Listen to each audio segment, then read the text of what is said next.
Muy buenos días, estimados estudiantes. Hoy estamos ya en el último registro de la materia. Hemos incursionado al área digestiva. Han estado viendo algunas patologías digestivas como úlcera péptica. Han visto ictericia y hoy nos toca hablar sobre la fisiopatología de la cirrosis y sus complicaciones. Dentro de los objetivos que pretendo que se logren al final de la clase y que pueden complementar con la lectura del libro son los siguientes. Uno, que definamos histopatológicamente y etimológicamente la cirrosis, que hablemos de su etiología y de todos los mecanismos fisiopatogénicos que llevan a fibrosis hepática, que hablemos de cirrosis compensada y descompensada, que hablemos un poquito de las pruebas de laboratorio y de imágenes que nos ayudan para el diagnóstico tanto de la cirrosis como de sus complicaciones. Vamos a hablar precisamente de las complicaciones de la hipertensión porta, de la insuficiencia hepática. Vamos a hablar de una de las complicaciones de la hipertensión porta, que es la citis, también un poquito mencionado la hemorragia por varices, sus mecanismos etiopatogénicos, su diagnóstico diferencial, sus complicaciones y el tratamiento. Del otro tipo de complicación que hablábamos anteriormente, que es la insuficiencia hepática aguda, también vamos a hablar. Vamos a definir qué es la insuficiencia hepática aguda, cuáles son los mecanismos etiopatogénicos involucrados en su desarrollo, cuáles son los hallazgos de la exploración física y también del laboratorio de un paciente que ya tiene una insuficiencia hepática, qué podemos hacer tanto profiláctica como terapéuticamente en un paciente con insuficiencia hepática. Y les voy a explicar una clasificación que se llama Child-Pugh, que es muy útil en el paciente con insuficiencia hepática. Lo clasifica en base a la severidad de sus síntomas. Una de las consecuencias de la insuficiencia hepática es la encefalopatía hepática. Entonces vamos a hablar un poquito brevemente de ella, también su definición, sus mecanismos etiopatogénicos, los estadios, los criterios y diagnósticos diferenciales, que es muy importante, y algunas estrategias terapéuticas. Esto es lo que pretendo lograr al final de esta clase. Bien, iniciamos diciendo que la cirrosis es un trastorno que se define básicamente por sus características histopatológicas, que como veremos más adelante tiene muchas manifestaciones y también muchas complicaciones, algunas de las cuales, como vamos a ver más adelante, pueden ser letales. Antes se creía que la cirrosis era un proceso irreversible, pero en la actualidad sabemos que al eliminar la agresión que ha producido la cirrosis, en algunos casos, no en todos, se puede resolver la fibrosis. Pero independientemente de la causa, las características patológicas de la cirrosis, que como ustedes saben es un diagnóstico meramente patológico, estas características patológicas que consisten en fibrosis, ya lo vamos a ver más adelante, en la producción de nódulos de regeneración que van a ocasionar una distorsión estructural del hígado y que también van a ocasionar un problema de la función, son los mismos hallazgos independientemente de la etiología que le esté causando. Entonces, es importante que recordemos, ¿verdad? Etimológicamente, la palabra cirrosis viene del griego kirros, que significa amarillo. Esto es porque muchos pacientes con cirrosis van a tomar este tinte ictérico, aunque ya vamos a ver que no es necesariamente la característica patognomónica. Dijimos que es un diagnóstico eminentemente patológico en el que vamos a necesitar una biopsia hepática para confirmar o sellar diagnóstico, pero que por los riesgos-beneficios que algunas veces realizar una biopsia en un paciente con cirrosis pudieran ocasionar más problemas que beneficios, a veces el diagnóstico lo intentamos hacer de forma clínica, basado en los datos de los antecedentes, de los fármacos, en exámenes de laboratorio y en el examen físico. Y decíamos que entonces la cirrosis puede ser el resultado final de cualquier enfermedad que ataque el hígado, llámese una hepatitis viral, llámese un tóxico como el alcohol, llámese el hígado graso, muy famoso, esteatosis hepática, que hoy es muy frecuente en nuestro medio, enfermedades por depósitos como la hemocromatosis, entre otras que vamos a ver más adelante en detalle. La cirrosis es un proceso difuso y que se caracteriza por una fibrosis tan severa que va ocasionando una distorsión de la estructura del hígado con la consiguiente formación de nódulos de regeneración. Esto va a ocasionar como una consecuencia una disminución de la masa hepatocelular es decir, del funcionamiento normal del hígado, y también alteraciones del flujo sanguíneo que se va a ver alterado por esta fibrosis. Las manifestaciones clínicas de la cirrosis son muy variadas y también sus complicaciones. Algunas de ellas pueden incluso ser completamente fatales. Y básicamente todas las complicaciones, como vamos a aprender hoy en esta clase, son resultado precisamente de estos cambios patológicos y también reflejan la gravedad de la patología. Acá yo les presento una imagen macroscópica de un hígado normal. En la parte superior, en el literal A, ustedes observan un hígado con una superficie lisa, una textura homogénea, y en B se está observando este mismo hígado, pero ya al microscopio, donde se observan los sinusoides hepáticos organizados, sus estructuras vasculares, que presentan una distribución normal. Ahora comparemos, miren en C. En C tenemos una imagen macroscópica de un hígado con cirrosis. El hígado presenta una coloración diferente a la de un hígado normal, pardo anaranjada, describe aquí la descripción. Su superficie definitivamente es irregular, hay una distorsión completa de su estructura y microscópicamente tampoco miren qué evidente la diferencia, hay una arquitectura desorganizada y están los famosos nódulos regenerativos rodeados de tejido fibroso, que son al final lo que van a ocasionar toda la serie de manifestaciones clínicas y también complicaciones de la cirrosis. La cirrosis, decíamos, es un proceso crónico, no es una enfermedad aguda y también es progresiva. Como decíamos en un inicio, se caracteriza por una fibrosis del parénquima hepático y la consecuente formación de nódulos de regeneración que alteran la arquitectura hepática y también la circulación arterial y también la venosa, específicamente del sistema porta, y al final ocasiona una insuficiencia hepática por una insuficiencia del hepatocito. Como les decía anteriormente, el diagnóstico de cirrosis es un diagnóstico meramente patológico. Es por eso que hablar de biopsia hepática es muy importante, aunque no la realizamos en la práctica en la mayoría de los pacientes. Si tuviéramos la oportunidad de desarrollar la biopsia hepática, podríamos tener un diagnóstico confirmado por vía patológica o histopatológica.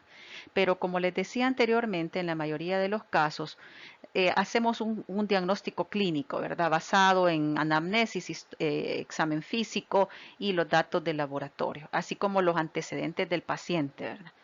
Pero para hablar de biopsia hepática, déjeme decirle que hay varios sistemas de puntuación histológica para tratar de clasificar la enfermedad hepática y también predecir la progresión, determinar el pronóstico y guiar el tratamiento.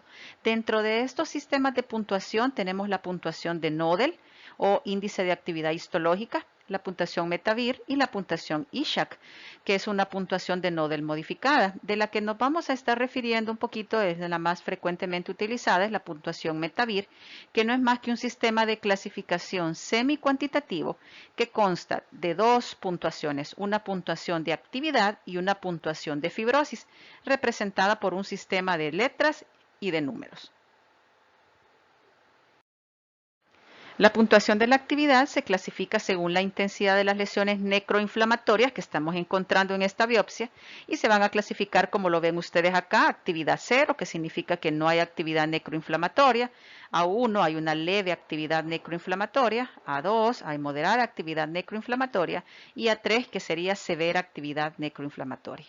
Y el otro parámetro incluido es el puntuación de fibrosis. Aquí vamos a ver un F0 que significaría no fibrosis todavía, un F1 que significaría fibrosis portal pero sin septos, un F2 que puede ser un paciente con fibrosis portal pero con septos pero pocos, un F3 que sería fibrosis portal con muchos septos pero todavía sin cirrosis y un F4 que es la cirrosis propiamente establecida. Entonces estas dos letras F y A se pueden estar combinando y así tendremos el score Metavir, que esto es basado en biopsia hepática, ¿verdad? Aquí les presento unas fotografías electrónicas de la parte de fibrosis del score Metavir. Aquí tendríamos un F1 que dijimos que es una fibrosis portal, pero sin la formación todavía de septos. El Metavir F2, que es una fibrosis portal, pero ya tiene algunos septos. Aquí tenemos Metavir F3, hay fibrosis portal con numerosos septos, ¿verdad? Pero todavía el paciente no tiene cirrosis. Y este sería un Metavir F4, o sea que hay ya cirrosis, que sería fibrosis con nódulos de regeneración. Epidemiológicamente hablando, podemos hablar mucho de cirrosis. Debido a sus múltiples causas, es difícil valorar la incidencia y la prevalencia verdaderas. También es difícil valorarlo porque muchos pacientes con cirrosis se encuentran asintomáticos y hasta que se descompensan se presentan a las unidades de salud o a los hospitales para ser atendidos. Sin embargo, sí es importante conocer que la cirrosis, tanto la cirrosis propiamente dicha, pero específicamente sus complicaciones, es una importante causa de morbimortalidad. Se dice que 800 pacientes mueren por cirrosis, aunque en realidad mueren por sus complicaciones, que son dos: hipertensión porta e insuficiencia hepática. Y se convierte en la 12ª causa de muerte a nivel mundial. Es decir, que es una enfermedad muy prevalente, en nuestro medio no es la excepción. Cuando Dios mediante podamos volver a las sedes hospitalarias, verán qué tan frecuente es esta patología en nuestro medio, principalmente causado por el uso crónico de alcohol. Con respecto a las manifestaciones clínicas de la cirrosis, déjenme decirle algo que es un poco diferente al resto de patologías. No van a depender de la etiología. Independientemente de la etiología, básicamente la sintomatología es muy similar en todos los pacientes con cirrosis. El espectro de manifestaciones clínicas puede variar desde un paciente que está completamente asintomático hasta un paciente que ya está con complicaciones, con las dos principales complicaciones de la cirrosis que las hemos venido mencionando, que son la insuficiencia hepática y la hipertensión porta. Un paciente con insuficiencia hepática es un paciente que tiene problemas para realizar el metabolismo, síntesis y detoxificación de fármacos y sustancias, que es una de las principales funciones del hígado. Al no poderla realizar, el paciente va a cursar con ictericia, trastornos de coagulación e hipoalbuminemia. Y la otra complicación, que es la hipertensión porta, que como su nombre lo dice, consiste en un aumento de la presión a nivel del sistema venoso portal y que se va a caracterizar por presentar ascitis y por varices en el esófago que culminan en sangrados del tubo digestivo superior. Entonces, como ustedes pueden ver, un paciente cirrótico quizás ni tiene síntomas, ni tiene diagnóstico, perdón, y por no tener síntomas no sabe que tiene cirrosis. O puede estar ya tan complicado que presente las dos complicaciones de la hipertensión portal, pero aún presentando las complicaciones de la hipertensión porta, puede no tener descompensación de forma aguda y estar compensado. Vamos a hablar un poquito sobre la etiología de la cirrosis. En esta diapositiva les presento 3 tablas de 3 libros diferentes, evidenciando la diversidad de etiologías de la cirrosis. En esta primera tabla a su izquierda tenemos las causas de cirrosis según Cecil 25 edición. Como ustedes se fijan, ellos colocan a la hepatitis C crónica como la causa más frecuente en el desarrollo de cirrosis. En segundo lugar, la hepatopatía alcohólica y en tercer lugar, la enfermedad del hígado graso no alcohólico. Ahora vean Farreras, que como ustedes saben es una bibliografía europea, española, coloca al alcohol como la principal causa de cirrosis, en segundo lugar a las infecciones víricas por hepatitis C y B, y en tercer lugar a la esteatohepatitis no alcohólica, que es lo mismo como enfermedad de hígado graso no alcohólico. Y luego les presento a Harrison, 20 edición, que presenta también al alcoholismo, en segundo lugar a la hepatitis viral crónica y en tercer lugar, fíjense, presenta a la hepatitis autoinmunitaria. Estas variaciones del orden van a depender de la zona geográfica en la que nos encontremos. Coincido con Harrison y Farreras que en nuestro medio la principal causa es el alcohol. Pero no quiero que dejemos de ver otras causas menos frecuentes. Miren, por ejemplo, enfermedades hepáticas colestásicas como la cirrosis biliar primaria, enfermedades obstructivas de la vía biliar, tanto intrahepática como extrahepática, trastornos metabólicos como por ejemplo la enfermedad por depósito de hierro o hemacromatosis, o la enfermedad por depósito de cobre o enfermedad de Wilson. También fármacos y toxinas, cirrosis infantil de la India, que obviamente es bastante rara. También otras enfermedades como la cirrosis criptogénica, que esto lo van a oír mucho, también conocida como cirrosis idiopática. Se hace el diagnóstico en el paciente en el que ya estudiamos, buscamos causas virales, buscamos causas autoinmunitarias, buscamos consumo de alcohol, contacto con tóxicos y no se encuentra una causa, entonces a ese paciente le ponemos de diagnóstico cirrosis criptogénica o cirrosis idiopática. Vamos a hablar de la cirrosis alcohólica. El consumo crónico y excesivo de bebidas alcohólicas va a ocasionar fibrosis. Inicialmente no ocasionan inflamación, pero sí va a ser una consecuencia. La fibrosis por el consumo de alcohol es centrolobular, pericelular o periportal, y cuando esta fibrosis alcanza cierto grado va a comenzar a distorsionar la estructura del hígado y se van a sustituir a los hepatocitos por estos nódulos regenerativos. La hepatopatía alcohólica, histopatológicamente hablando, puede ser micronodular cuando estos nódulos miden menos de 3 milímetros o macronodular cuando mida más de 3 milímetros. Entonces va a tener algunas fases, una esteatohepatitis alcohólica y luego la cirrosis alcohólica propiamente dicha. En esta imagen les presento las alteraciones histopatológicas más frecuentes de la enfermedad hepática, que como las habíamos mencionado son fibrosis, que puede ser centrolobular, pericelular o periportal, y la formación de nódulos regenerativos como se observa en esta imagen. La cirrosis alcohólica, también conocida como cirrosis de la ENEC, por si lo encuentran así en alguna bibliografía, tiene como una serie de fases que se las mencioné anteriormente. La ingesta prolongada, esto sí es bien importante. Hay mucho paciente que consume alcohol de forma prolongada e intensa y no desarrolla hepatopatía. Esto quiere decir, como lo veremos más adelante, que hay algún factor genético o algún factor individual que hace más vulnerable a cierto tipo de individuos, por ejemplo mujeres, para desarrollar hepatopatía alcohólica.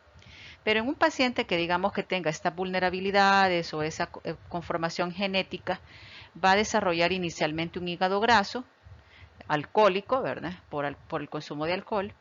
Luego va a haber inflamación, dijimos que en el inicio no hay inflamación, en el principio es fibrosis, y luego la cirrosis propiamente dicha. Entonces, ¿qué factores están involucrados en el desarrollo de cirrosis por alcohol? Bueno, se dice que a tipo estadísticas, más del 66% de los adultos consumen alcohol cada año. Alrededor de 30% de los pacientes han tenido por lo menos la ingestión de alcohol una vez en el mes. Más de 7% de estos adultos consumen alcohol con regularidad, entendido como más de 2 bebidas por día. Y más de 14 millones de adultos en Estados Unidos cumplen con los criterios diagnósticos de abuso de alcohol o dependencia alcohólica. En Estados Unidos, la hepatopatía crónica alcohólica es la 10ª causa de muerte en adultos y la cirrosis alcohólica contribuye a casi el 40% de los decesos por cirrosis. En la epidemiología de la hepatopatía alcohólica hay algunos factores que tenemos a tomar en cuenta. Por ejemplo, la susceptibilidad individual, factores genéticos hereditarios, el sexo femenino, el estado nutricional, y también la cantidad y la duración de la ingesta de alcohol. Los estudios reportan que un paciente que ha estado tomando 80 gramos de alcohol por 20 años tiene más o menos un 20% de posibilidades de desarrollar cirrosis. Pero ¿cuántos son 80 gramos de alcohol? Entonces Argente nos hace el favor de colocarnos esta tablita donde nos coloca las bebidas alcohólicas de uso más frecuente, la graduación, o sea, el nivel de alcohol, y a cuántos gramos de alcohol al día representan. Vamos a hablar de mililitros. No se olviden que una onza tiene 30 mililitros para que tengan una idea de cuánto estamos hablando. También es importante saber cuánto traen algunas presentaciones. Por ejemplo, las latas, si yo no me equivoco, traen 300 o 350 mililitros, que es la forma de presentación más frecuente, por ejemplo, en el caso de la cerveza, que tiene una graduación relativamente baja en comparación con otros tipos de licor, 5%. 500 mililitros, que sería una lata y media de cerveza, tiene 25 gramos. 750 mililitros, que serían 2 latas, 40 gramos. Y 1500 mililitros, que serían 4 o 5 latas, estarían dando 80 gramos de alcohol. Entonces, un paciente basado en esto debería estar tomando 5 o 6 cervezas cada día por 20 años y sí podría en un 20% de ellos desarrollar cirrosis. Con el vino, ustedes ven, tiene 12% de alcohol, y los licores dulces como el ron, 25%, y otros licores más fuertes como el whisky y el coñac, 40%. Y ustedes van viendo que entre más fuerte la concentración de alcohol, menos volumen es necesario para lograr los 80 gramos de alcohol en el día. Esto es muy importante preguntarlo en la anamnesis, en los antecedentes. Si el paciente nos dice que consume alcohol, ¿cuántos? ¿Qué tipo de licor? ¿Qué tan frecuente? ¿Verdad? El volumen, si no los pudiera decir. Quizás con el volumen en estos de mililitros es un poco complejo, pero con la cerveza es fácil decirlo por el número de latas que el paciente consume. Pero es muy importante para que podamos saber la vulnerabilidad a la que el paciente ha estado expuesto. En cuanto a la patogenia, el etanol o el alcohol, ¿verdad? Etílico, se absorbe en su mayor parte por el intestino y en mucho menor grado por el estómago. Se dice que sobre todo al nivel del duodeno. Hay una enzima encargada de iniciar su metabolismo conocida como la ADH o alcohol deshidrogenasa gástrica. Y ya una vez absorbido, 3 sistemas enzimáticos se encargarán de su metabolismo hepático. Primero, la alcohol deshidrogenasa citosólica, el sistema microsómico oxidante de etanol o MEOS y la catalasa peroxisómica. En cuanto al metabolismo propiamente del alcohol, vamos a decir que el sistema más importante, como lo habíamos mencionado anteriormente, es la enzima alcohol deshidrogenasa. Esta enzima alcohol deshidrogenasa se encuentra en el citosol de los hepatocitos y va a catalizar la formación de acetaldehído por transferencia del hidrógeno del grupo OH al cofactor nicotinamida adenina dinucleótido o NAD para convertirlo en NADH.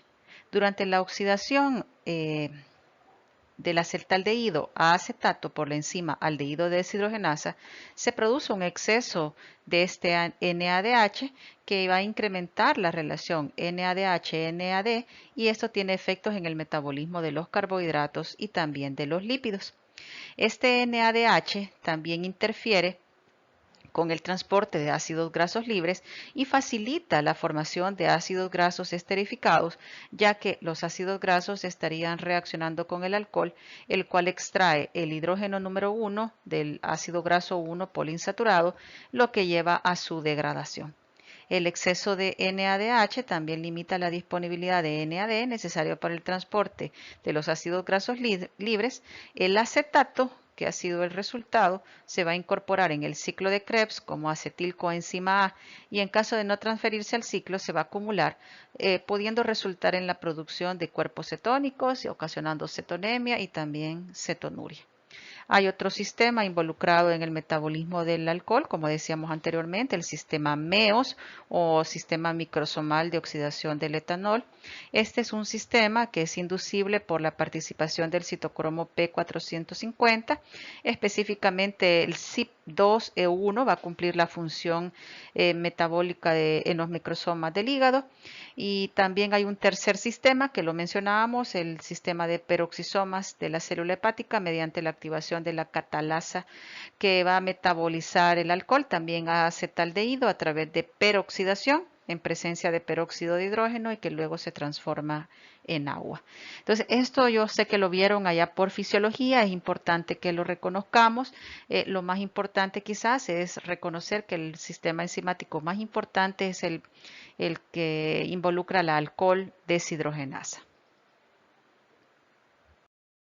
La ingestión de alcohol va a tener algunos efectos metabólicos. Ya más o menos mencionamos algo en la diapositiva anterior con respecto a los ácidos grasos y la formación de cetonas. Pero es importante que veamos estos 4 puntos, estas 4 situaciones. Como por ejemplo, en la ingesta de etanol va a incrementar la acumulación intracelular de triglicéridos, aumentando la captación de ácidos grasos y reduciendo la oxidación de estos. También puede alterar la síntesis de proteína y su secreción. También se puede ocasionar un daño en la membrana del hepatocito, esto debido a la formación de especies de oxígeno reactivo, ya hablábamos, secundarios al uso de alcohol. Y también el acetaldehído, que lo veíamos como parte de los metabolismos que se dan del metabolismo del alcohol, es una molécula muy reactiva que se puede combinar con algunas proteínas formando aductos que van a interferir con las actividades enzimáticas específicas. Dentro de estas alteraciones podemos tener la formación de microtúbulos y el tránsito de proteínas a nivel hepático. Después de la lesión de un hepatocito mediada por el acetaldehído, determinadas especies de oxígeno reactivo van a determinar la activación de las células de Kupffer. Esto va a producir citocinas profibrinógenas que van a iniciar y van a perpetuar la activación de las células estrelladas con la producción resultante de exceso de colágeno y matriz. Exceso de colágeno y matriz igual fibrosis. El tejido conjuntivo o conectivo va a aparecer en las zonas periportales, también pericentrales, y tarde o temprano va a conectar las tríadas portales con las venas centrales, formando los famosos nódulos regenerativos de los que hemos venido hablando. Al final va a haber lisis de los hepatocitos y un aumento en la producción y almacenamiento del colágeno, lo que va a culminar con la fibrosis, característica de la cirrosis alcohólica.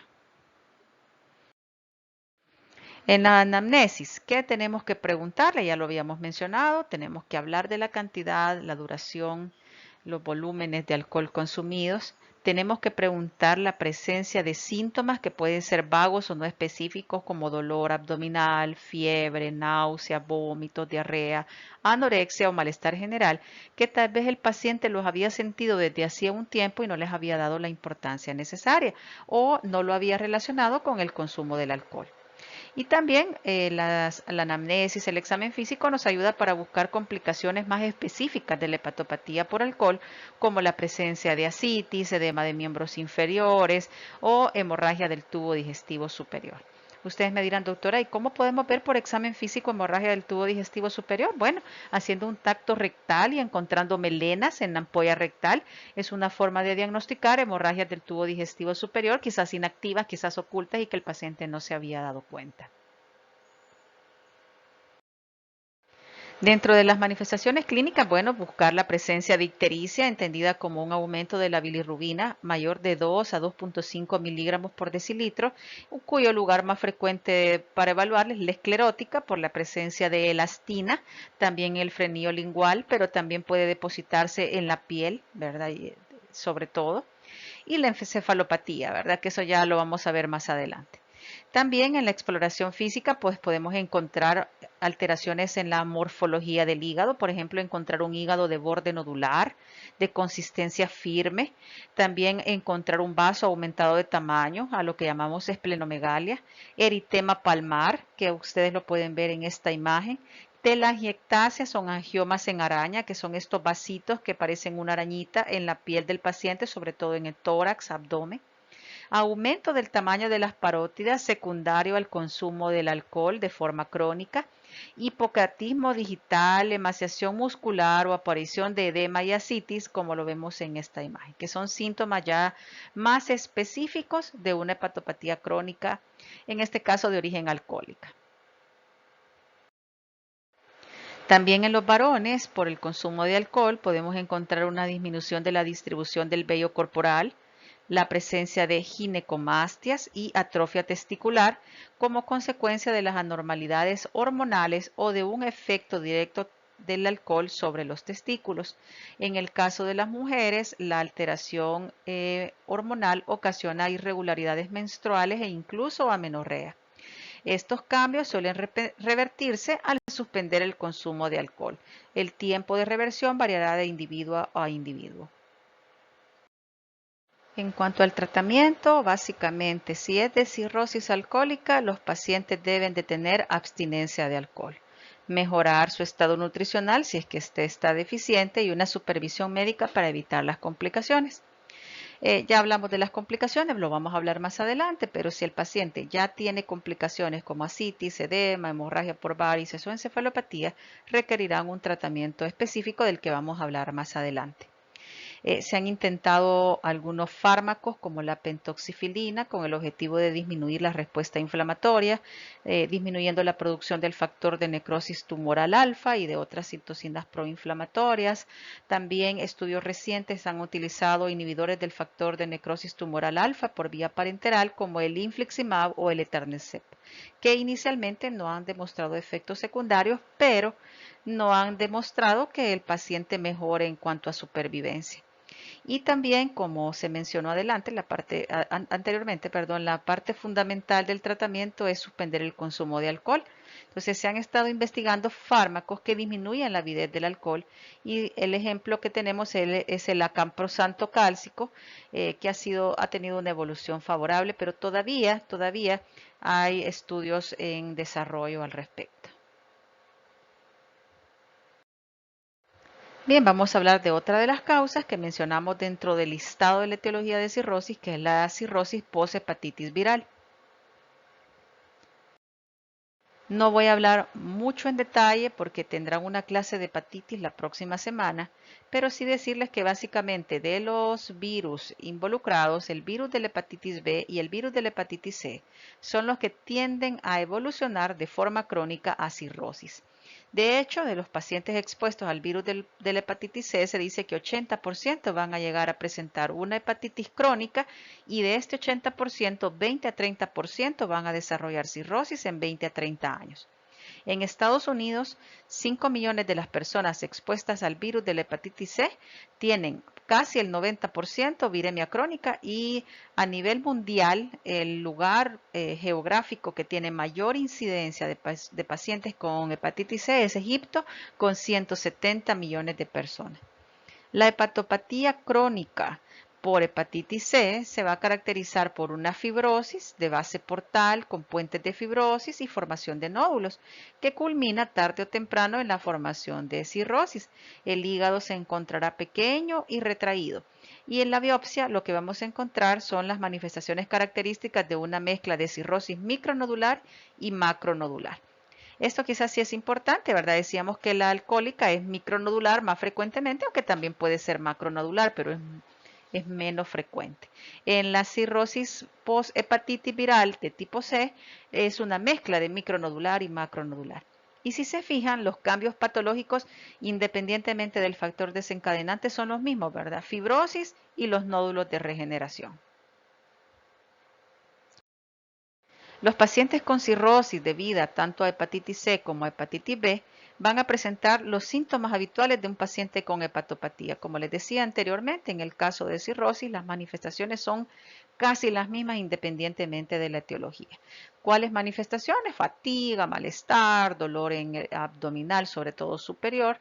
Y para hacer el diagnóstico, en este caso, sí vamos a necesitar una valoración meticulosa de laboratorio que incluya pruebas en búsqueda de el virus, ¿verdad? El virus de la hepatitis C, que es un virus ARN, y también en búsqueda del virus de la hepatitis B, que es un virus ADN.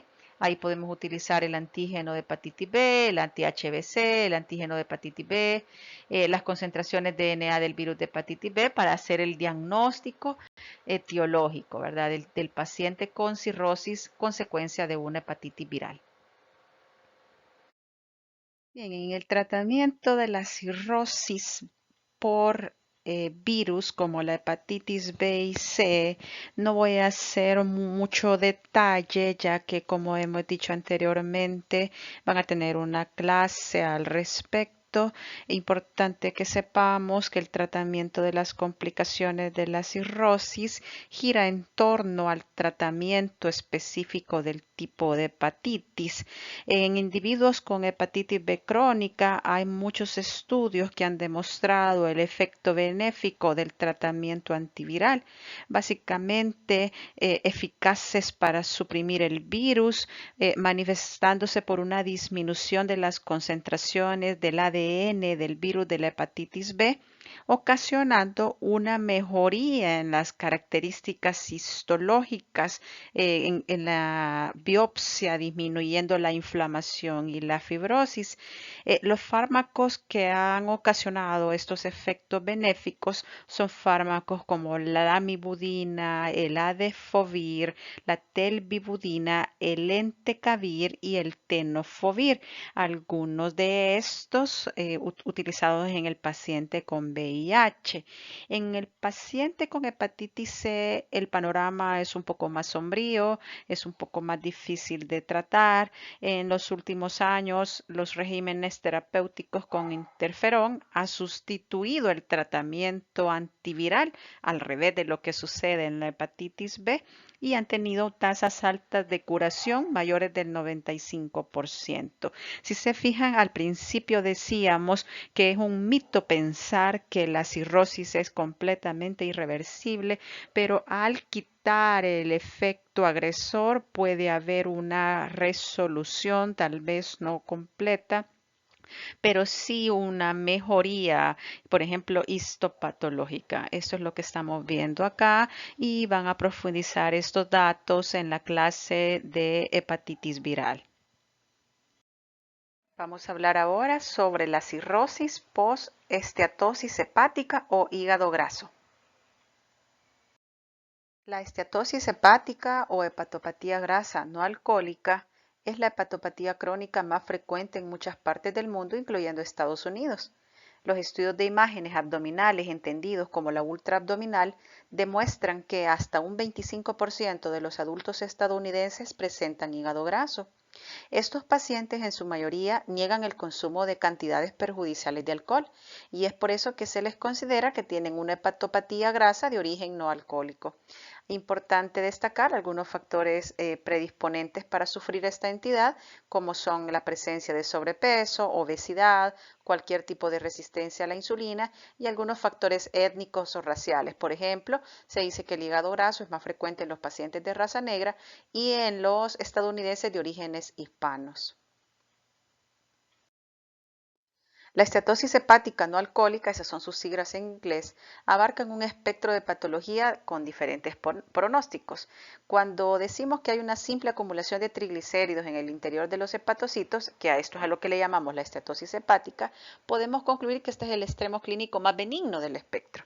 Y por otro lado, o en el lado opuesto, tenemos el extremo clínico más grave, que es la cirrosis por esteatosis hepática y también el cáncer hepático primario. El riesgo de desarrollar cirrosis es muy bajo en personas con esteatosis hepática crónica, pero este riesgo va a aumentar cuando la esteatosis se complica con la muerte o inflamación importante de los hepatocitos, a lo que le vamos a llamar ya no esteatosis hepática, sino esteatohepatitis no alcohólica y por sus siglas en inglés NASH.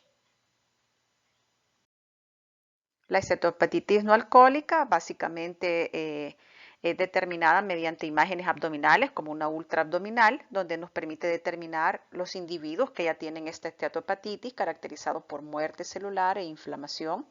Todavía no contamos con una prueba específica para detectarla, aunque hay unos estudios como las transaminasas, conocida como ALT o aminotransferasa, que es un buen marcador de lesión hepática. En algunos estudios se ha demostrado que 6 a 8% de los adultos estadounidenses tienen un aumento de esta enzima hepática, que no puede explicarse por otras causas, por ejemplo el alcohol, el hepatitis viral, fármacos o causas congénitas, y entonces pensamos que su origen es el hígado graso. En esta imagen ustedes pueden ver la notable invasión de grasa, que son esas vacuolas blanquitas, ¿verdad? Ya ocasionando incluso fibrosis incipiente, vista en azul. Siempre que platicamos sobre esteatosis hepática o hígado graso, tenemos la tendencia a pensar que solo se presenta en pacientes con obesidad, resistencia a la insulina, sobrepeso, sedentarismo. Pero déjenme decirle que las causas son muy variadas y ahorita vamos a hablar un poco de ellas. La principal causa, pues por supuesto, los tóxicos como el alcohol, el antecedente de hepatitis, algunas patologías raras como defectos congénitos del metabolismo, dentro de las que se encuentran todo este listado: beta-lipoproteinemia, galactosemia, intolerancia hereditaria a la fructosa, homocistinuria, tirosinemia, etcétera. Fármacos.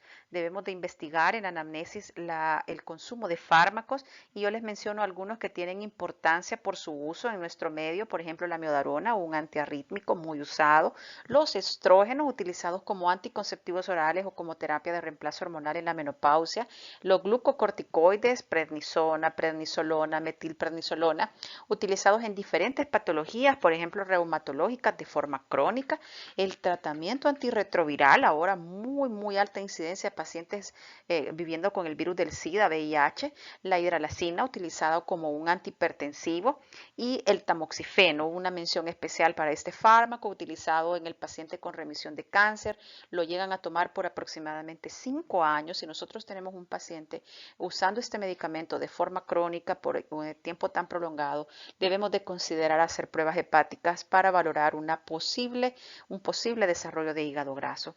También la exposición a ciertas toxinas como los petroquímicos, también procedimientos quirúrgicos como las derivaciones biliopancreáticas, yeyuno ileal, el hígado graso del embarazo y una complicación hipertensiva del embarazo conocida como síndrome de HELP, que consiste en anemia hemolítica, aumento de las enzimas hepáticas y una trombocitopenia o recuento plaquetario bajo.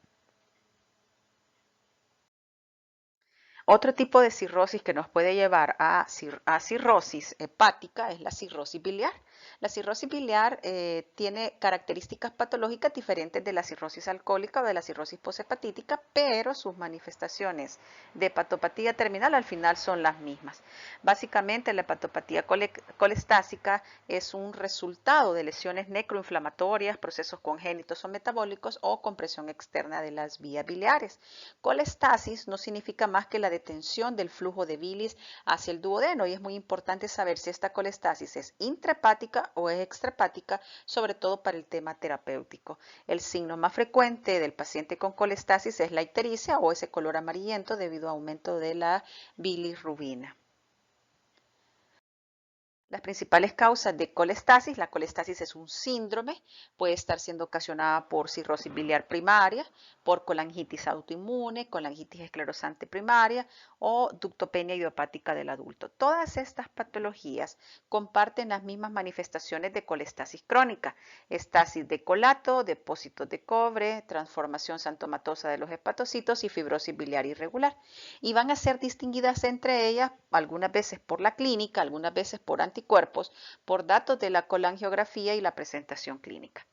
Tres palabritas de estas cuatro. Voy a hablar sobre la cirrosis biliar primaria. Se presenta en 100 a 200 individuos por millón. Es una incidencia bastante pobre. Se caracteriza por inflamación y necrosis portal de los colangiocitos en las vías biliares del calibre más pequeño y mediano. Básicamente cursa con un incremento de la bilirrubina y una insuficiencia hepática progresiva. Y el estudio de laboratorio que nos ayuda a hacer su diagnóstico son los anticuerpos antimitocondriales que se encuentran positivas en mayor del 90% de los casos. Esta, por cierto, es una enfermedad muy frecuente en mujeres. La cirrosis cardíaca, ya habíamos hablado un poco de ellos cuando hablamos de fisiopatología de la insuficiencia cardíaca. Dijimos que algunos pacientes con ICC, sobre todo del lado derecho, van a poder tener por congestión pasiva hepática lesiones tipo cirrosis, a la que le vamos a llamar cirrosis cardíaca debido a que su causa de base es un problema cardíaco. Básicamente, el origen de esto es un aumento de la presión venosa que se transmite a través de las venas cavas y también las venas hepáticas hacia los sinusoides hepáticos, los cuales se van a dilatar y se congestionan.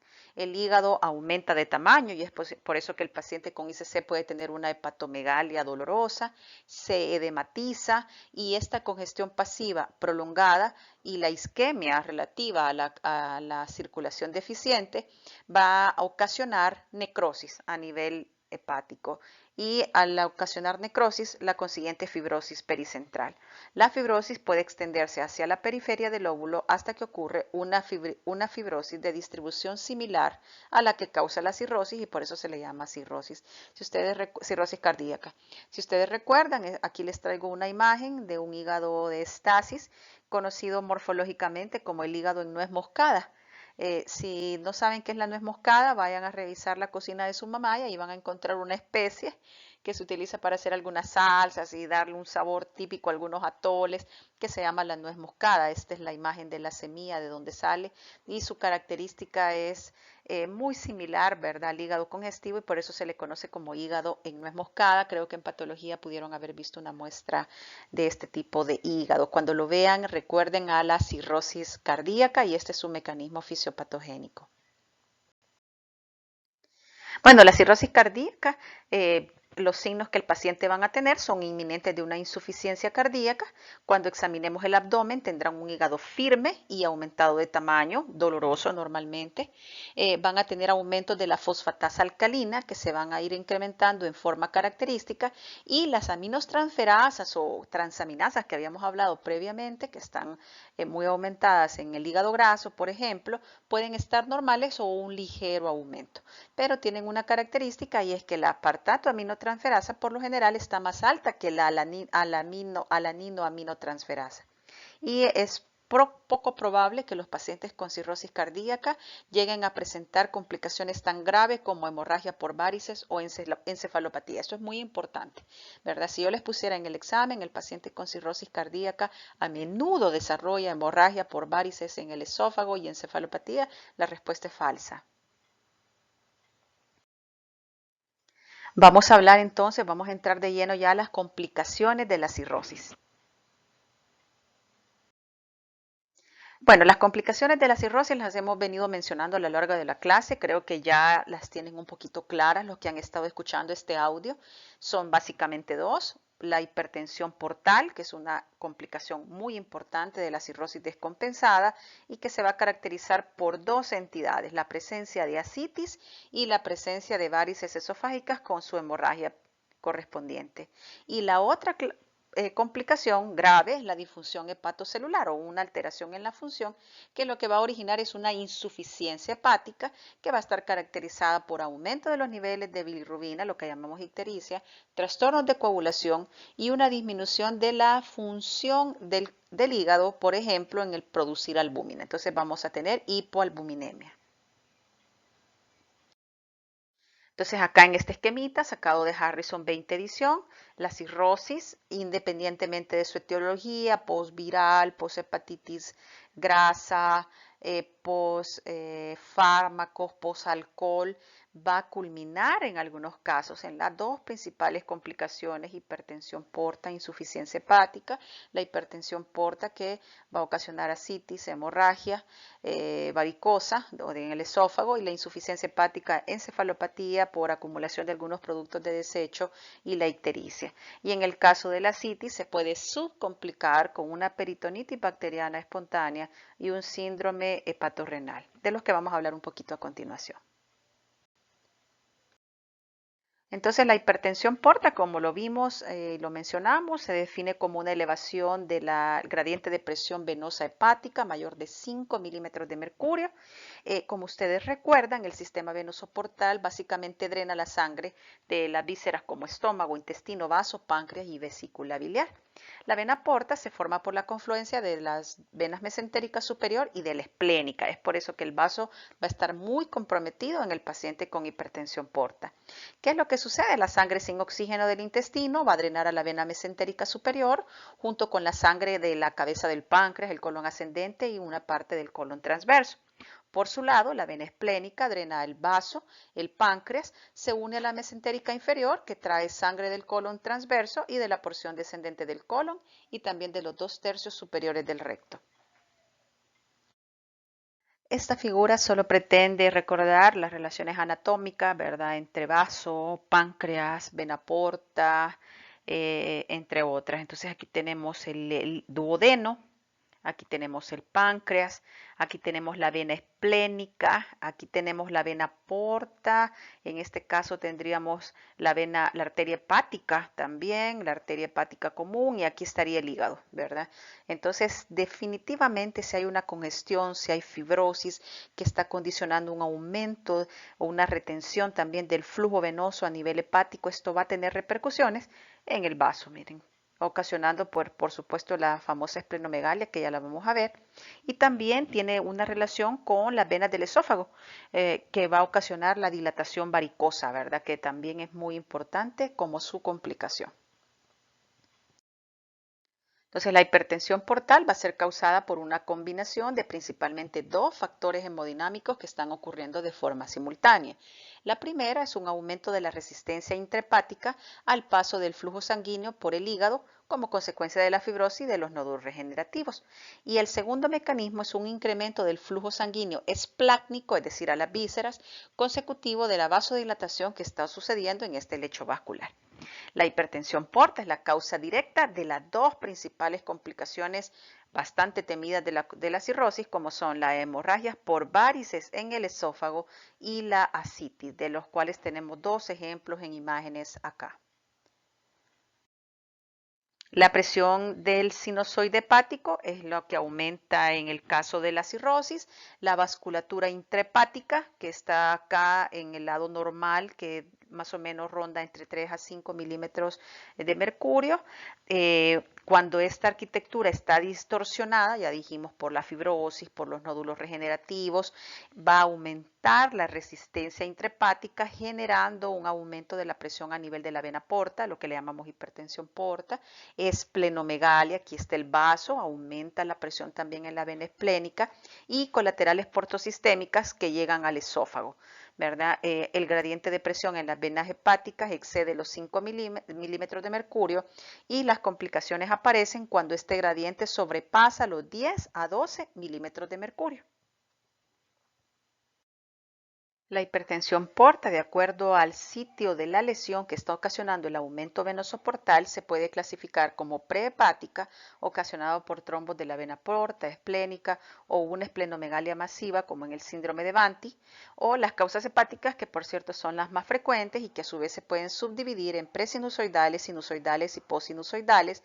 Las presinusoidales infecciosas o tumorales también, como la esquistosomiasis, que es infecciosa, sinusoidales como la hepatitis alcohólica, que por cierto es la causa más frecuente, por lo menos en nuestro medio, y la postsinusoidal por obstrucciones hepáticas como el síndrome veno-oclusivo. Y también puede ser poshepática, ocasionada, por ejemplo, por causas cardíacas como ICC, pericarditis constrictiva, miocardiopatías restrictivas, el síndrome de Budd-Chiari, que es una obstrucción de la vena suprahepática, o membranas en la vena cava inferior. Esta imagen agradecida de Argente básicamente nos localiza las imágenes. Por ejemplo, aquí tenemos una hipertensión porta de origen poshepática. Si se fijan, poshepática se refiere a lo que se encuentra en la parte superior del hígado. Entonces va a ser causada por insuficiencia cardíaca, pericarditis constrictiva, trombosis de la vena suprahepática o síndrome de Budd-Chiari. Y las manifestaciones clínicas serán ascitis, hepatomegalia dolorosa, ingurgitación yugular de origen cardíaco, y al inicio el hígado va a estar sano, ¿verdad? Se enfermó por alguna de estas patologías de forma secundaria. Las causas hepáticas, pues no tenemos problemas. Cuando el problema es post-sinusoidal, es normalmente ocasionado por enfermedad veno-oclusiva hepática. Cuando es sinusoidal, por hepatitis crónica, sobre todo por alcohol. Y cuando es pre-sinusoidal, enfermedades infecciosas como la esquistosomiasis, enfermedades neoplásicas como los linfomas y la fibrosis hepática congénita.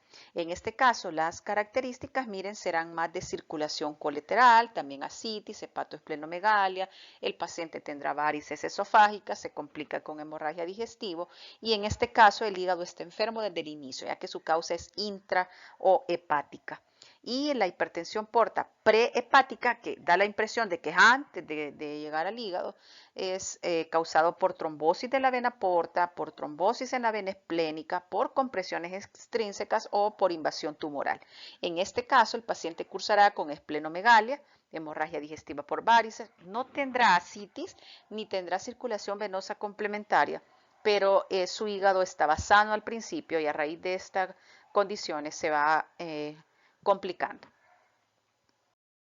Hoy vamos a hablar de las manifestaciones clínicas de la hipertensión porta, cómo nosotros podemos detectar, algunas veces con la simple inspección, algunas veces con algunas maniobras, que el paciente tenga hipertensión porta.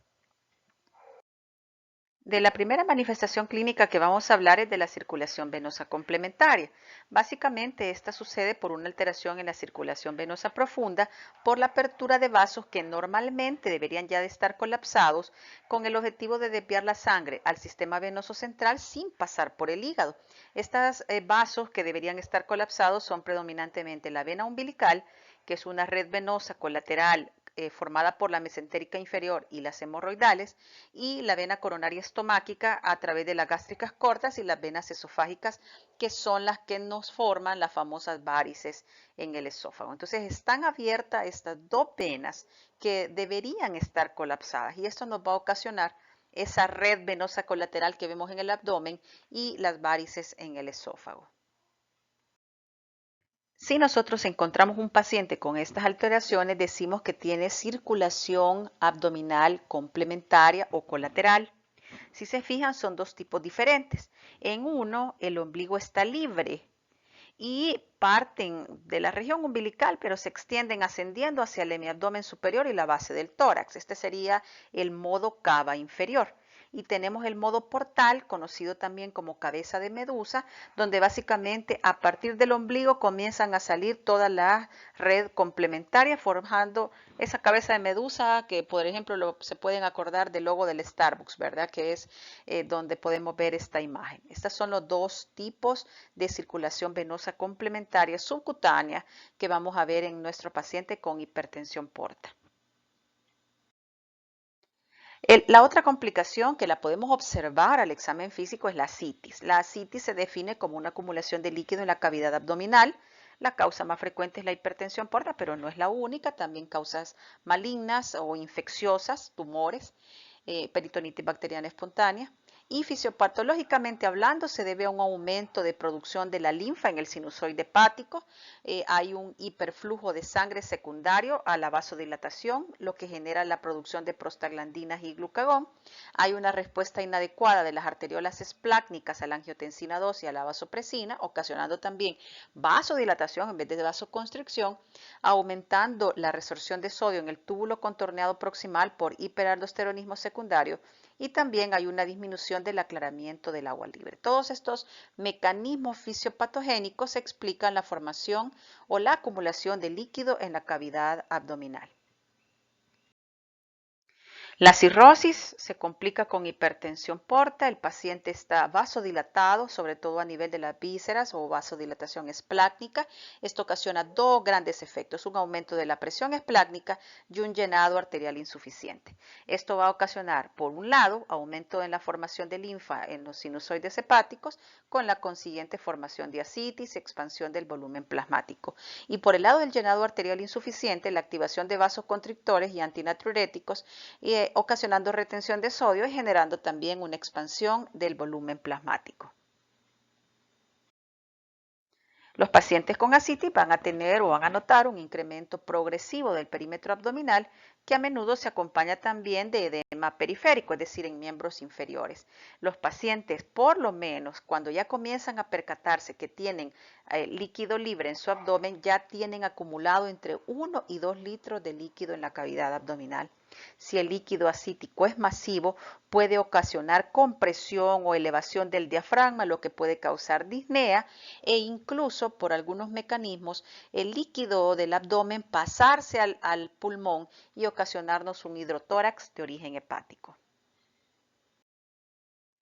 El diagnóstico de la ascitis, pues evidentemente es por la clínica, ¿verdad? A menos que este señor estuviera embarazado.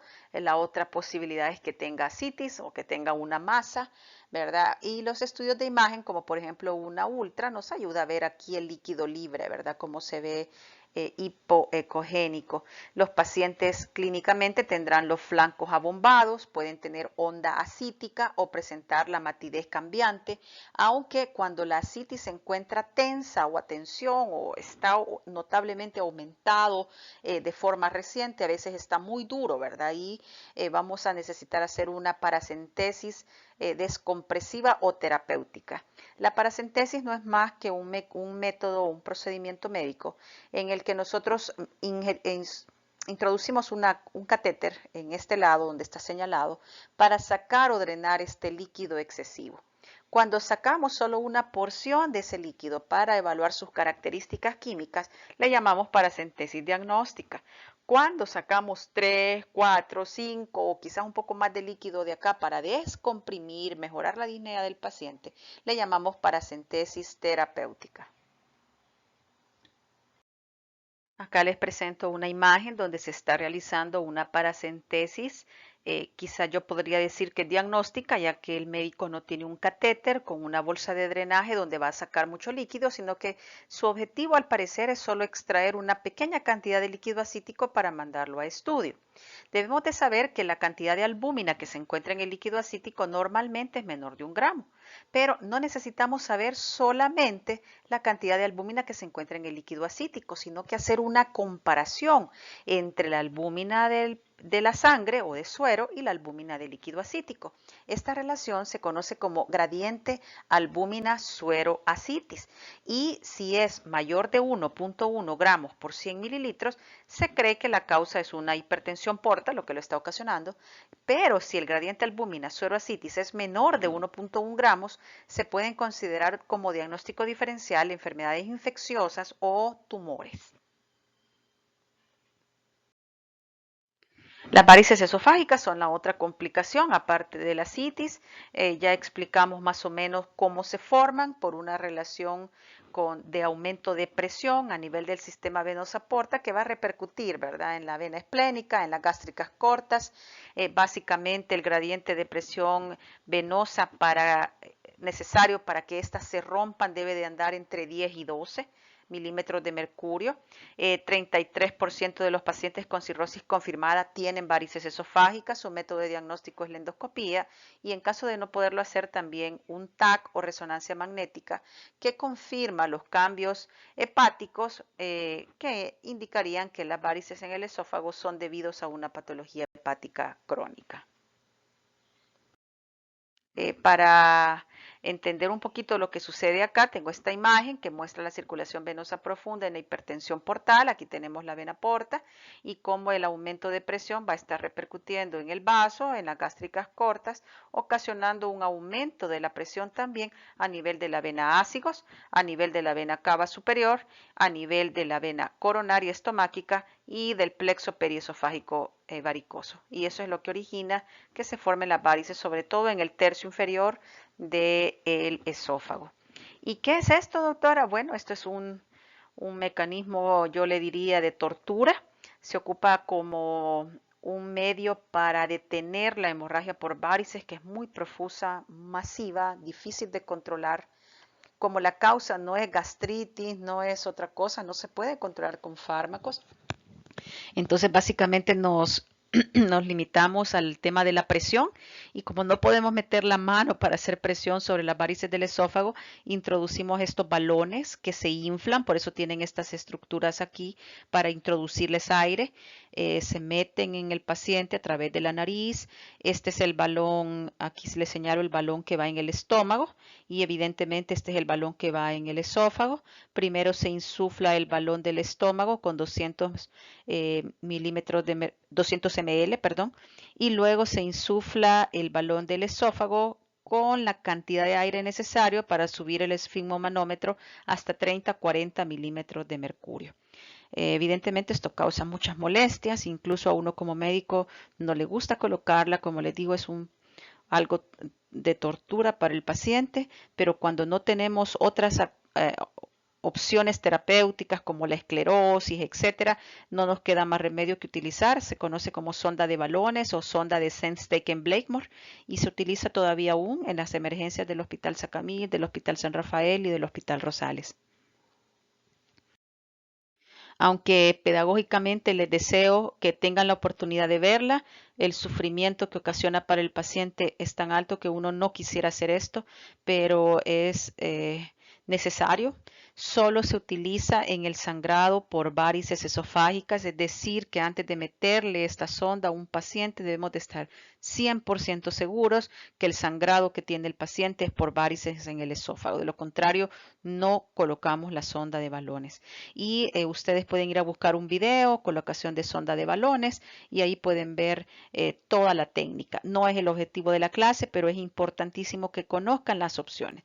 También es importante que conozcan que hay otras formas, ¿verdad?, de hacerlo. Tratamientos endoscópicos se llaman, a través de esclerosis, de balón, etcétera. Pero en la mayoría de hospitales nacionales lo que tenemos a la mano es esta sondita de balones para controlar la hemorragia del tubo digestivo superior de origen variceal. Bien, entramos a la otra complicación de la cirrosis, que es la insuficiencia hepática.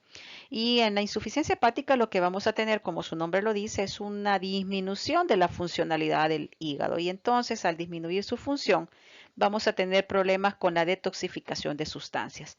El amoníaco, como ustedes saben, es una toxina, es eliminado normalmente por el hígado. En la cirrosis esta toxina se acumula. Cuando se encuentra en altas cantidades en el cerebro, va a dañar a las células de soporte, conocidas como astrocitos. Comienza a originar cambios estructurales muy similares a los que ocasiona la enfermedad de Alzheimer. Y el amoníaco induce también una regulación al alza de los receptores benzodiazepínicos, por lo que el paciente tiende a estar a veces somnoliento, a veces agresivo, y pueden haber involucradas otro tipo de toxinas como el manganeso.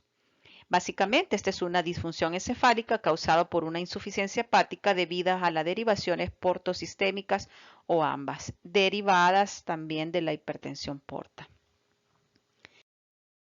Las manifestaciones clínicas va a ser un paciente que ya tenga antecedentes de cirrosis complicada y que ha tenido cambios en el estado mental que van a ser subagudos entre semanas a meses. No todo paciente con cirrosis lo va a desencadenar, sino que principalmente los pacientes que sean o que tengan estos factores de riesgo, que han tenido una infección previa, una peritonitis bacteriana espontánea, eso significa PBE, que hayan tenido un incremento de la carga de proteínas, porque de ahí viene el amoníaco, que tengan trastornos electrolíticos, pero específicamente una disminución del potasio o hipopotasemia, o que hayan tenido un sangrado del tubo digestivo superior. ¿Y por qué sangrado de tubo? Porque si han tenido una hemorragia del tubo digestivo superior, ha habido mucha sangre en el tracto digestivo y la sangre tiene proteínas, y entonces eso es como que le estemos dando un incremento de la carga de proteínas alimentarias, y entonces tenemos un aumento del amoníaco producido. Los pacientes pueden estar muy confusos, presentar cambios tremendos en su personalidad, muy violentos, o al contrario, pueden estar muy somnolientos e incluso con dificultad para despertar. La encefalopatía hepática se va a clasificar en 4 grandes grados. El grado 1 lo único que tiene es una inversión del patrón de sueño. Duermen de día y están despiertos por la noche. Están ligeramente confundidos, irritables, pueden tener temblor en sus extremidades y asterixis. Asterixis no es más que este movimiento clónico de las manos, también conocido como clono de muñeca o de mano, que se desencadena haciendo que el paciente extienda los brazos hacia adelante y doble las muñecas hacia atrás, como se observa en este GIF. Con esta maniobra, los individuos con encefalopatía hepática y con otras patologías, porque la asterixis no es patognomónica de la encefalopatía hepática, tienen un movimiento súbito de la muñeca hacia adelante. En el grado 2, el paciente va a estar letárgico, desorientado, con un comportamiento inapropiado y también va a tener asterixis. En el grado 3 va a estar somnoliento, confuso pero de forma severa, con un comportamiento agresivo y también va a tener asterixis. Y el grado 4, que sería el grado más severo, es el paciente con coma, al que le llamamos también coma hepático. En este caso, evidentemente, ya no habrá asterixis.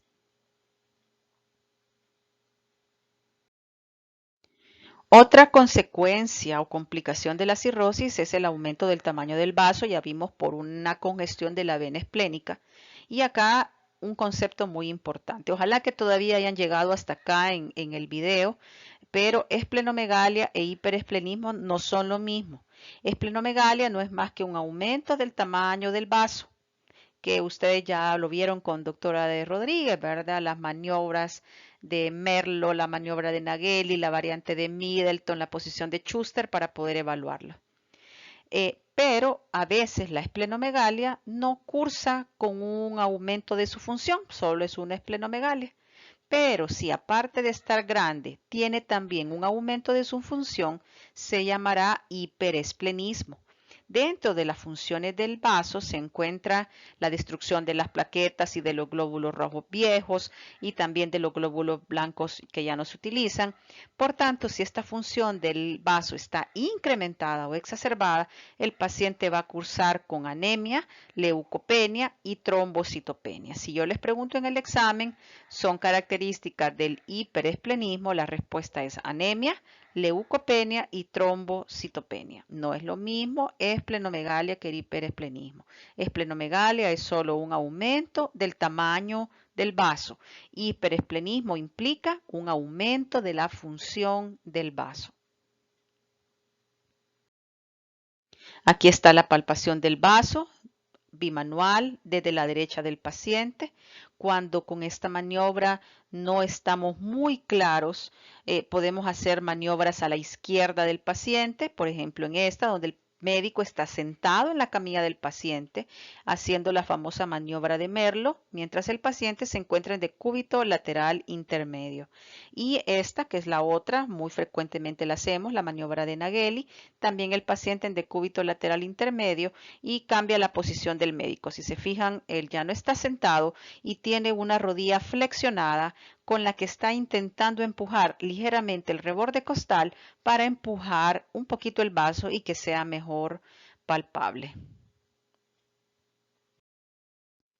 Bien, ¿cómo hacemos el diagnóstico de estas complicaciones? Veremos a continuación. Primero, una anamnesis. Ya habíamos hablado un poquito de esto. El diagnóstico de cirrosis deberá de encaminarse a la búsqueda de su etiología, descartar si es por origen alcohólico, ser muy enfáticos en la cantidad, en la frecuencia de la ingesta.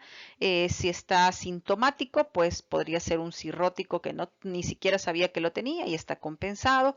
Deberíamos valorar una confirmación histológica si esto es factible y no riesgoso, y valorar otras posibles causas, antecedentes de hepatitis, transfusiones sanguíneas donde puede haber contaminado de hepatitis B o C, enfermedades de depósitos congénitas, el uso de fármacos, el uso de tóxicos, entre otras. En anamnesis también, ¿verdad? Preguntar fármacos hepatotóxicos como la alfa-metildopa utilizada en hipertensión, la nitrofurantoína utilizada como un antibiótico en infecciones de vías urinarias, la isoniazida, un antifímico, la amiodarona, un antiarrítmico, el metotrexate, un quimioterapéutico, antimicóticos, fluconazol, anfotericina B, anticonceptivos orales, antecedentes muy importantes que deben de estar en una historia clínica de un paciente sospechoso de hepatopatía, es si ha tenido transfusiones previas, si consume drogas, si tiene tatuaje, si tiene un hábito homosexual o si es promiscuidad sexual, esto en búsqueda de VIH y hepatitis B o C.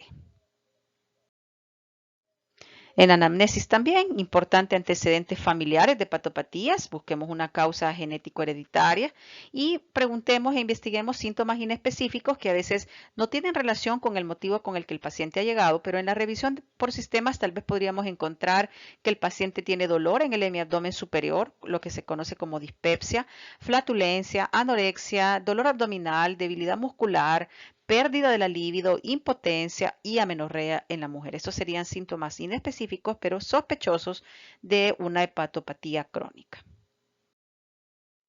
Al examen físico, pues evidentemente debe ser un examen completo. No olvidemos buscar atrofia muscular. Esta va a estar presente sobre todo en el paciente con insuficiencia hepática. Los angiomas en araña o telangiectasia son causados por vasodilatación y circulación hiperdinámica, igualmente que el eritema palmar. Busquemos pérdida de vello corporal, sobre todo en los hombres, busquemos ginecomastia en los hombres, busquemos atrofia testicular, busquemos signos de alteraciones de la coagulación como petequias, equimosis, busquemos la contractura de Dupuytren.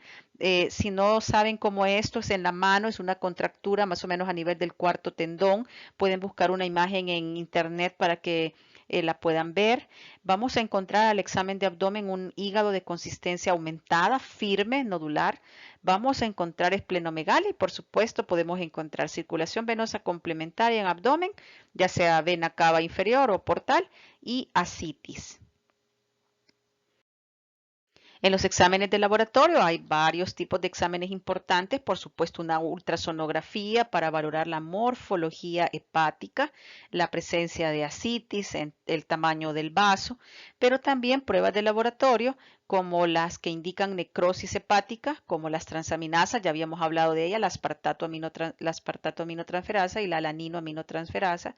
Si lo que queremos descartar es una cirrosis biliar primaria o colestasis, tendremos que enviar niveles de bilirrubina total y directa, fosfatasa alcalina y la gamma-glutamil transpeptidasa que se encuentra aumentada en colestasis.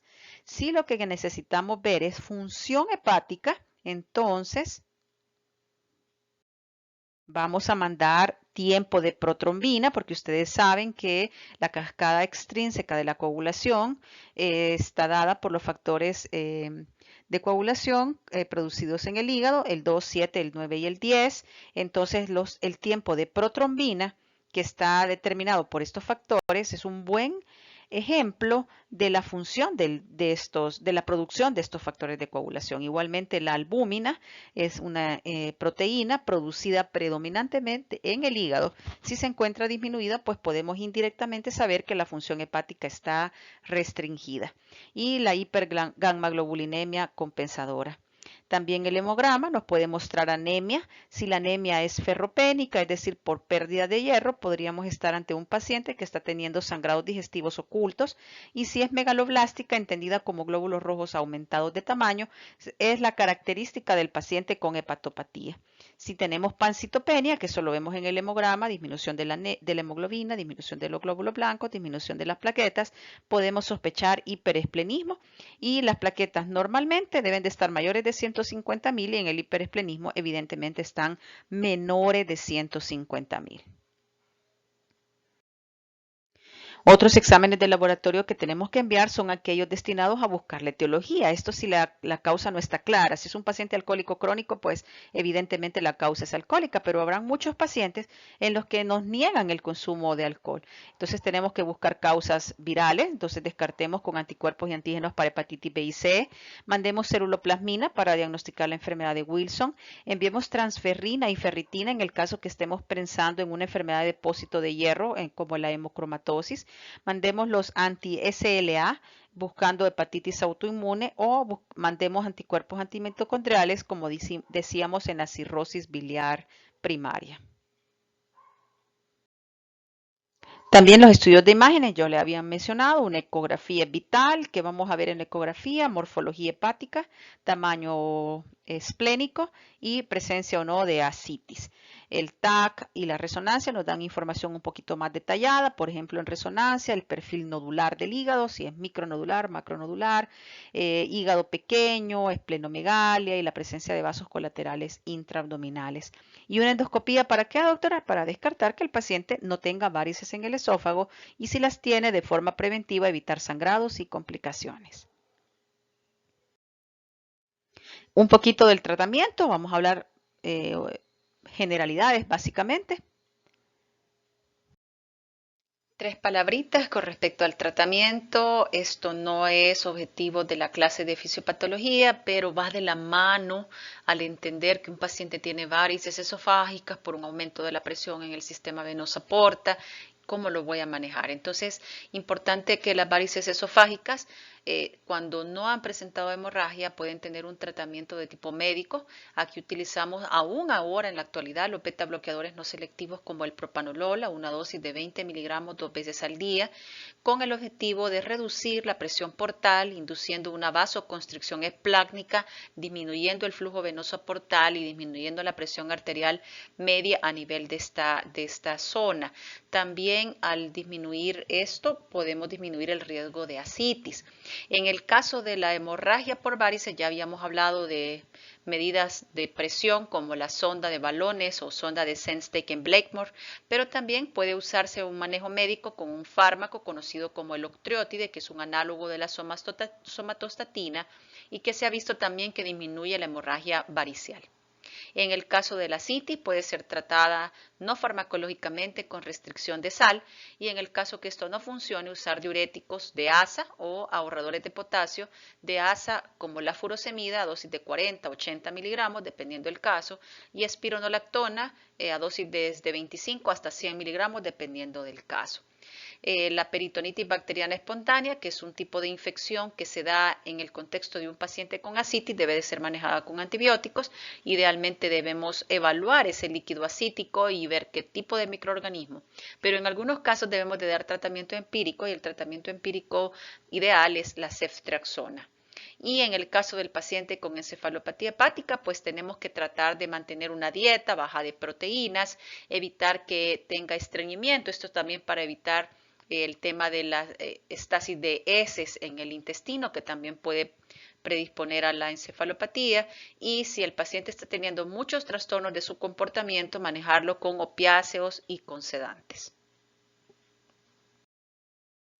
Y jóvenes, esto era todo en mi clase de ahora. Yo sé que es bastante información, es un capítulo tremendamente emocionante, o quizás a mí porque me gusta el área de gastroenterología, pero básicamente la clase ha sido sacada de Harrison 20 edición. Si quieren leerlo de allí, estoy atenta a sus dudas y consultas a través de los foros.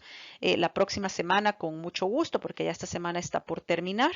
Lean la clase, por favor, escuchen el audio, la explicación es muy importante. Algunas preguntas no vienen del PDF, vienen del audio de lo que estamos explicando, porque este audio lleva un trabajo de nosotros. El objetivo de esto es que ustedes aprendan y entiendan. Complementen la lectura con el libro, por favor. Recuerden que el examen de tercer parcial va a ser presencial. Eso implica que tienen que leer, tienen que memorizar. Yo sé que han perdido esta práctica, pero es necesario que la retomemos. Lo más importante no es la nota del examen, es que aprendan, que entiendan, que analicen, que puedan integrar lo que han venido aprendiendo año con año y que hoy en cuarto año lo pongan en práctica. Quedo a sus órdenes y que Dios les bendiga.